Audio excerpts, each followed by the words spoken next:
Hi everyone, I am Heather, and I want to welcome you to Magnificent Authors Podcast, brought to you by Magnificent Mamas. This is the show where we'll celebrate the magic of storytelling and the power of words. I'm your host, Heather, and each week I'll be sitting down with incredible authors from all walks of life to explore their creative journeys, uncover their writing secrets, and delve into worlds they create. Whether you are an aspiring writer, a passionate reader, or simply curious about the minds behind your favorite books, this is the podcast for you. So grab a cozy blanket, pour yourself a cup of tea, and get ready to be inspired by the magnificent authors who join us. Let's dive in. Hi everyone, I am Heather with Magnificent Mamas and Magnificent Authors Podcast. We're joined here today with author Netzer. Did I say that right? Yeah, definitely. It was that's correct. Netzer Shohet. Okay. Well, I'm going to let you go ahead and introduce yourself. Thank you very much. My name is Netzer Shohet. I am the author behind the Cyber Safe Child book. And the Cyber Safe Child book is basically a story about my journey as I was teaching cyber safety to my own children and their classrooms, all their classmates together. We'll probably talk about why in a second. But I understood that the way I'm teaching it is different. The way I'm teaching it needs to be taught and is not taught, and other parents should know about it. So I put it down in a book. That book turned into lectures, which I also started giving not just other children, but also other parents, which makes this content spread out more. And I'm happy about that because I think it's one of the most important topics that we need to address today. Especially living in a very technological age, and the internet is everywhere. You have to have it to live, practically. Exactly. I think that's one of the unique things I'm saying in the book is that we need to address first of all, we need to remember our role as parents. We need to guide our children as they grow up into adulthood. If there is something that is dangerous or complex during their adulthood, we can't block it out completely until they reach that time. We have to have a process in our heads that gradually enters those children into that world. That's one thing in general. And the second thing is, most of the things that the internet makes the internet complex and also unsafe are things that, in order to deal with them, we need to talk about things that were true before the internet. They were anyway true. And I think parents sort of forget that we anyway needed to talk about those things. One of them, I think there are like two main lines, and that's sort of a thread that goes through the book. So the first thread is basically the fact that when we are children, what are we told about strangers? No, we shouldn't talk about. Stay away from them. Yeah, don't talk to them. But what I always remind at the beginning of all my lectures is that as adults, we magically transported this event of meeting strangers, and we were calling it magically another word. We were calling it meeting new people. So how did we transform from not talking to strangers at childhood to meeting new people at adulthood in a safe way? And the answer is that it happens. It just happens. But if we don't accompany that process, if we don't do it gradually and explain to children how do we as adults meet new people safely, then sometimes they will, sometimes they won't. Sometimes it will happen and it will not be a good experience for them when they meet new people who will eventually become people who are not good for their lives. The internet just made that thing, which was always true. It has been true ever since humanity became. That thing just became more complex because of the internet, and more acute and more important for us to address. Why? Because the internet makes us meet strangers at a much earlier age.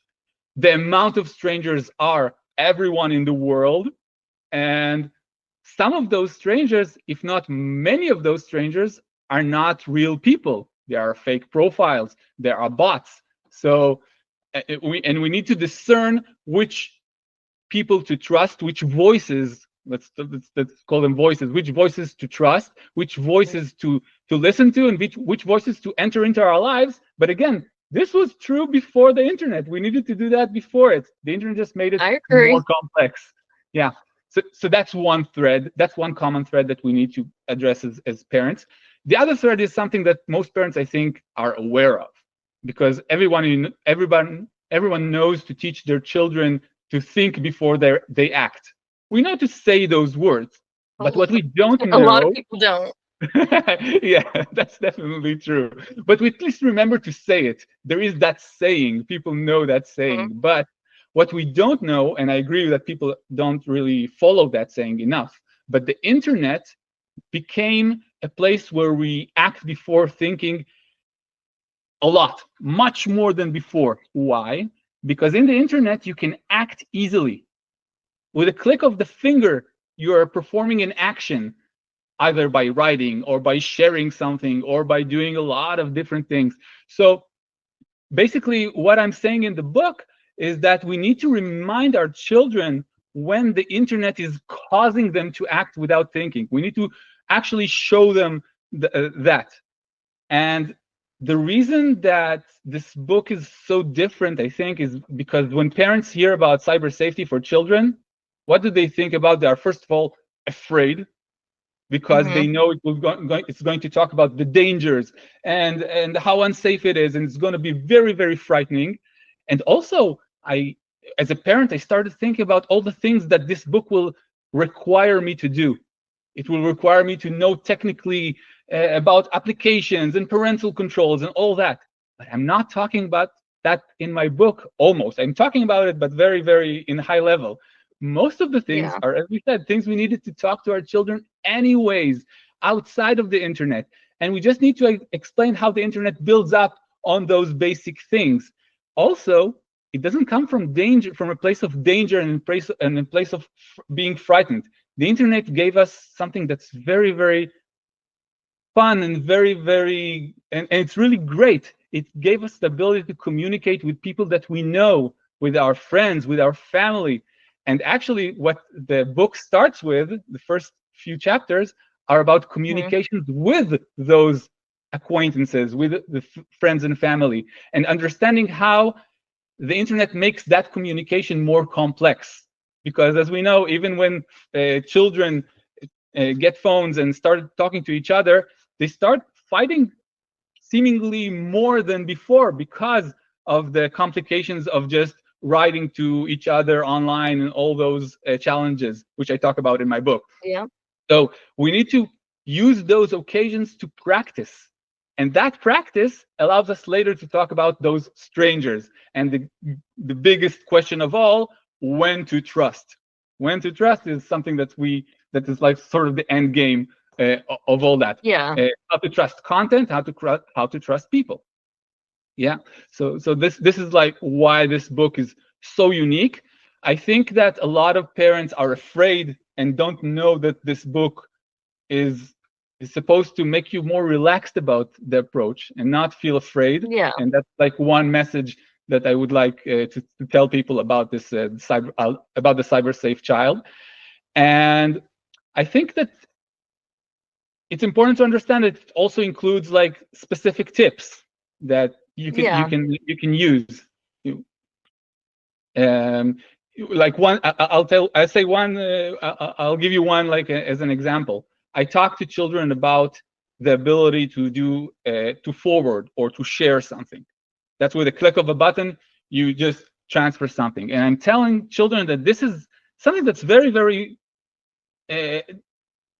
problematic. Why is it problematic? Because basically what you're doing, if you are sharing, just clicking the share and passing on something, you are letting someone else talk with your own voice.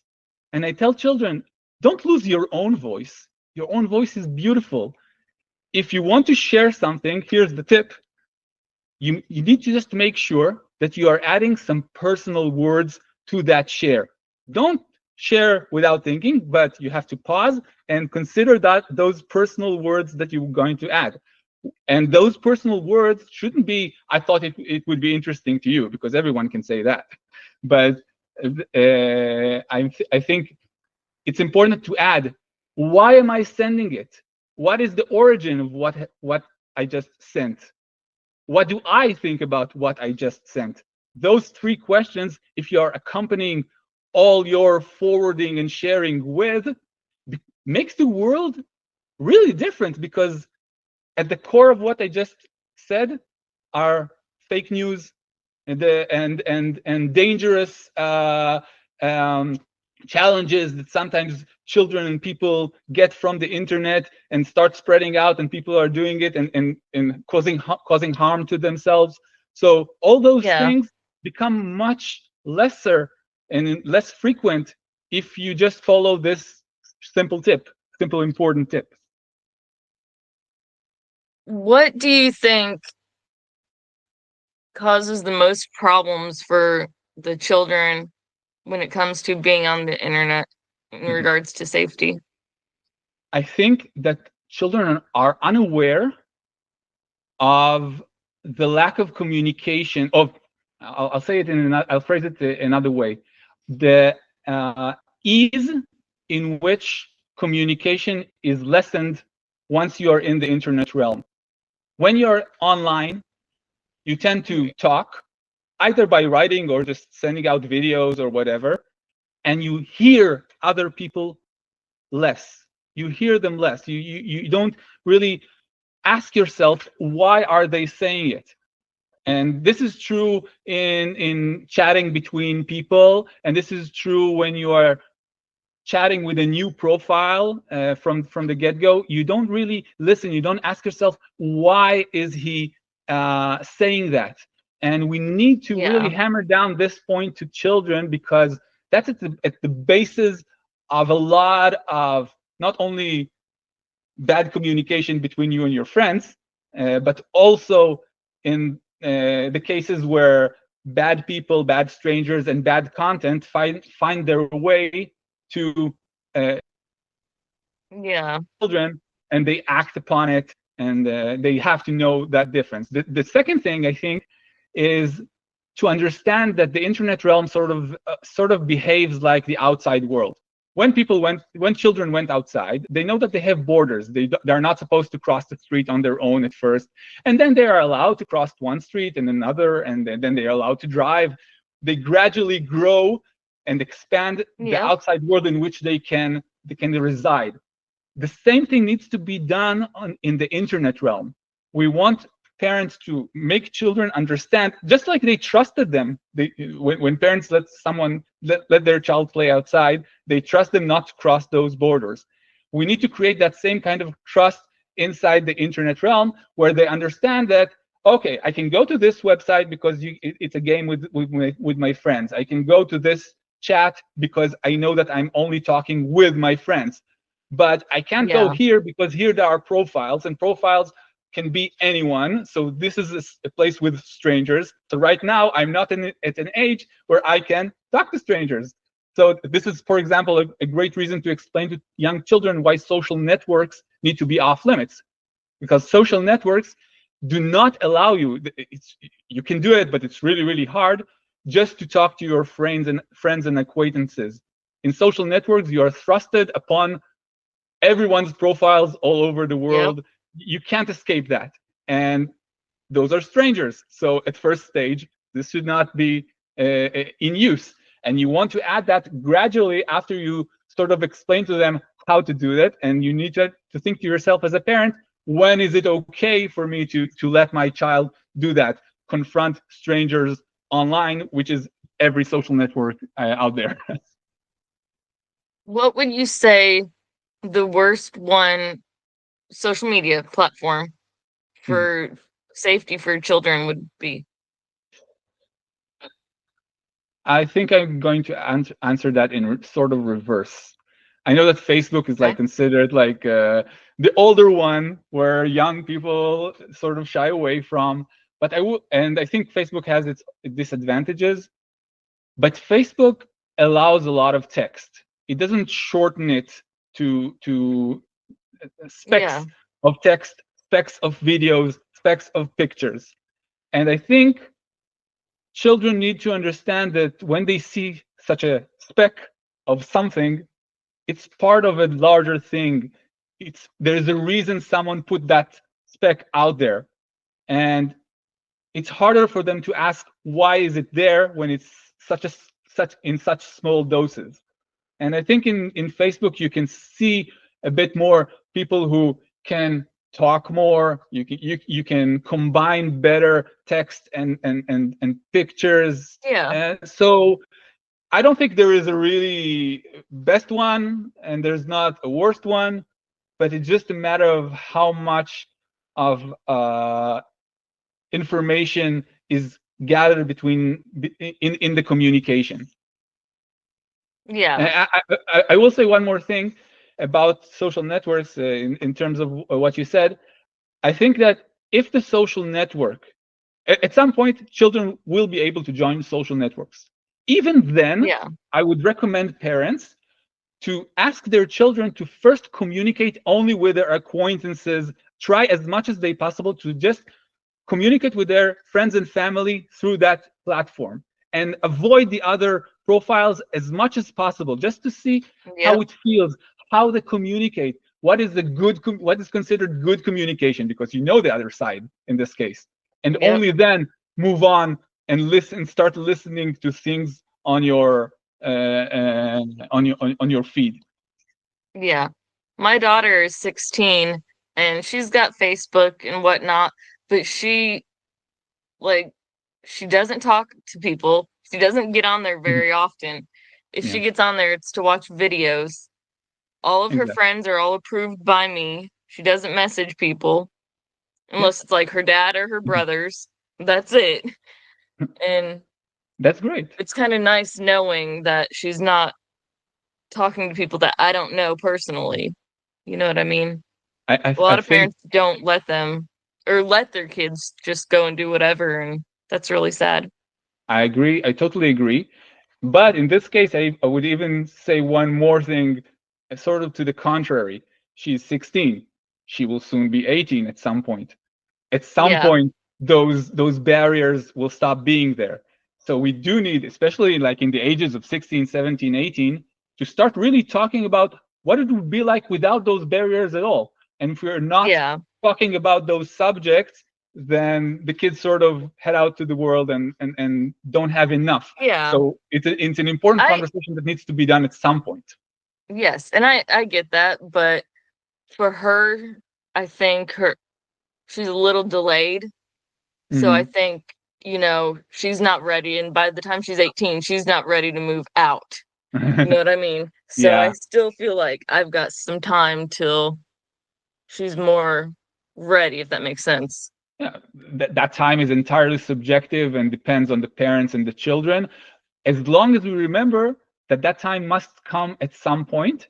And I also urge, in my lectures at least, to talk about that time. I mean, the children have their phones, they have their barriers, perhaps they have great barriers, but it's also Mhm. important to sort of lay out what's going to happen later on and talk about what's going to happen later on without removing those barriers. And the book, and my book, as I said, that says that you practice the problems of the challenges of communication with your friends and family when you're talking with them online, makes another reason why talking about these subjects is important, because those occurrences of talking and miscommunications are just chances to practice and say, okay, if that was a stranger, would you have been able to understand it? What questions would you ask if you didn't understand, to make sure that you understand why are they saying what they're saying? It sort of turns the children and their future adults into detectives, which is what we need to do in order to Yeah. answer ourselves the questions when and how to trust. We're detectives. Yeah, I agree. So, how did you get into writing this? I think what happened was I just all of a sudden understood that I'm talking about something that nobody else is talking about this way. There's a lot of cyber safety content about cyberbullying and all and hacking and all sorts of things that sort of stand on their own. And I'm talking about a common thread underneath. So basically, what happened was I took all the information that I had written down for my own lectures and worked with an editor to make that into somewhat of a story, but also a teachable story to other parents that they can enjoy with the examples and all sorts of tips that I give throughout the book, and build it so it will be coherent, starting with talking to our friends and family face to face, and those challenges, moving to talking to them online, then talking about strangers and the dangers and profiles and how it's the ultimate stranger because you don't know anything about it. It's the stranger who is hiding. But then sort of climb back from that tree because of what we used early on when we talked to friends and family, and start talking about how to trust strange content, how to trust strange people who are new people when we are adults, and then incorporate at the end of it the part of dialogue where you as a person can offer things into the conversation which helps you understand the other person. If you're asking a question and he doesn't and they don't answer, well, it says something. You want to see how what you're saying is affecting the other person in order as one of the measures to trust the other person, whether or not it's someone that you want to, I don't know, you meet someone and you want to date or be friends with, or if it's someone that tells you that you should go out to the street and do something like that, and if it's just someone that you are listening to. So that's in both cases, you want to be able to have some sort of dialogue in order to say, okay, I want to trust this guy or this person. Yeah. It's scary out there. There's a lot of predators and scammers and whatnot. There are a lot of voices, and one of the main tools to avoid them is to also know how to not make contact and shut out unnecessary noise. But do that in a way that doesn't say, okay, I'm going to shut out all the internet, I'm going to shut out all the other, because we want our children to grow up and be affectionate and make room for new people and new ideas. We want them to do that, but with the volume of voices in the internet, you have to first learn to shut down and then say to yourself, okay, under what conditions am I letting stuff in?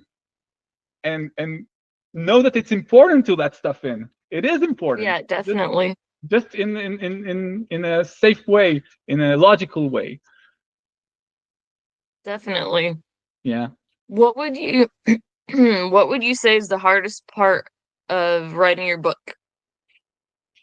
I think that changing a teachable something that you taught into a story, into something that makes sense and has a thread and has a beginning and an end. So, for example, it ends with all the good things that internet has told us to remind the readers to go out with a smile when they finish the book, and not just with the list of things that they think they need to do. And I think that was a challenge because it was my first book. It was I still have some sort of issues with considering myself as an author after one book, but it is what I did. I wrote a book. It also is accompanied by lectures I give to parents. So those two sort of feed off each other. Yeah, definitely. I get that. Do you plan to write any more books? First of all, I think that at some point more editions of this book will come, because I always say that teaching is sort of like stand-up comedy, good teaching. If you are teaching a good teacher, then you evolve the way you teach the same thing over time, because you say to yourself, okay, when I say this before that, it makes it so much clearer. And that's exactly the same parallel to a stand-up comedian who says, oh, when I do this intonation, it makes it funnier. So you have to evolve it. And even now, I can think of things that had I done a second edition of this book, I would add, I would do some tweaks and stuff like that. So I think that's definitely in the plans. The rest will sort of depend on how this venture becomes and how spread it will be. I really hope it will be spread out, because I believe my own children are safer if more children around the world learn this content. And the way to I agree completely. Yeah, and I think spreading it out means I need adults, I need parents, teachers, educators, and even just adults that are not parents, just to so that it will teach them about themselves. We'll talk about this book and say, wow, this is really something that nobody's talking about this way, and everyone should talk about this way. Yeah, I get that completely. We do have to get ready to wrap up, Sure thing. but I'm sorry. I feel like this is something we could definitely talk more about. With that, you are welcome back anytime, by the way. But the day that this podcast airs, which looks like it'll be, let me see, January 30th. Cool. That looks like the next date. We will be sharing your book as on our social media platforms, how people can purchase your book, connect with you, that type of thing. So everyone can check it out and hopefully learn a lot and whatnot. So it's been a pleasure. It's been a pleasure to me as well. Nice meeting you, and thank you for all your listeners as well. The Cyber Safe Child by Netzer Shohet. Thank you so much. Thank you. Bye-bye. Bye. Bye. And that's a wrap on another episode of Magnificent Authors Podcast. Thank you so much for joining me today. It was a pleasure to share another inspiring conversation with a talented author. If you enjoyed this episode, don't forget to subscribe to Magnificent Authors Podcast so you don't miss any of our upcoming conversations with amazing writers. And be sure to check out Magnificent Mamas on our website, which is www.magnificentmamas.us, or on our Facebook page for more inspiring content from incredible authors. I'd love to hear your thoughts on today's episode. What resonated with you the most? Head over to Facebook or leave a comment on our website and let me know. Until next time, keep reading, keep writing, and keep those imaginations soaring.